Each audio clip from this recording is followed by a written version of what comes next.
ICT বিষয়ের এই যে এইখানে একটা সমীকরণ আছে a plus B into A plus B not সমান এ, এটা প্রমাণ করতে হবে। অনেক সময় অনুধাবনমূলক প্রশ্ন এই ধরনের প্রশ্ন আসে, বিশেষ করে সৃজনশীলের অনুধাবনে। তো লক্ষ্য করি, প্রথমে আমরা একটা কাজ করব, এটা গুণ করলাম, যেমন এ কে এই দুটো গুণ করে এটা পেলাম, প্লাস দিয়ে বি দিয়ে যদি এই দুটো গুণ করে এটা পাবো। আমি একটু বুঝিয়ে দিচ্ছি, দ্রুত লিখলাম সময় সেভ করার জন্য। এ কে এই দুটো গুণ করে এটা পেয়েছি কীভাবে, এ আর এ গুণ করে এ ইন্টু এ প্লাস এই প্লাস একে বি নট দ্বারা গুণ করলে এ বি নট, তারপর এই প্লাস দিব, বি কে দ্বারা গুণ করলে এ বি প্লাস বি কে বি নট দ্বারা গুণ করলে হবে বি ইন্টু বি নট। এখন বি ইন্টু বি নটে 0 হয়, আর এ গুণ করলে একটা এ হয়, তাই না?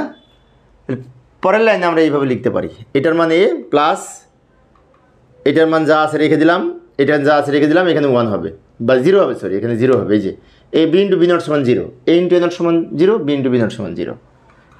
এখন আবার একটু বলছি, লক্ষ্য করে এটা গুণ করে এটা পেয়েছি, এটা গুণ করে এটা পেয়েছি, মাঝখানে যা আছে রেখে দিয়েছি।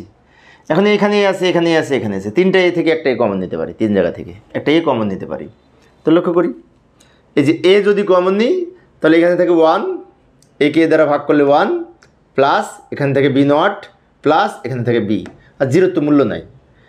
এখন এই যে লক্ষ্য করি, এটার মান কিন্তু 1 হয়, কারণ বি প্লাস বি নট সমান 1, 1-এর সাথে 1 যোগ করে 1, এটার মান কিন্তু ফাইনালি 1 হয় বুলিয়ান অ্যালজেব্রার নিয়ম অনুযায়ী। এটার মান যদি 1 হয়, 1 কে দ্বারা গুণ করলে এ হয়, এ ইন্টু এটার মান 1, এ আর 1 গুণ করলে এ হয়। তার মানে কি, এই যে এ কিন্তু আমাদের প্রমাণিত হয়েছে।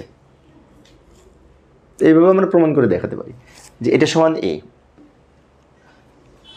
তো প্রিয় শিক্ষার্থী বন্ধুরা, এই সম্পর্কিত সৃজনশীল প্রশ্নের প্লেলিস্ট আমি ভিডিও ডেসক্রিপশনে দিয়ে রাখবো, ওখান থেকে তোমরা সৃজনশীল প্রশ্ন, বোর্ড প্রশ্নের সমাধান দেখে নিতে পারবে। পরের ক্লাসটি দেখার আমন্ত্রণ রইল। খোদা হাফেজ।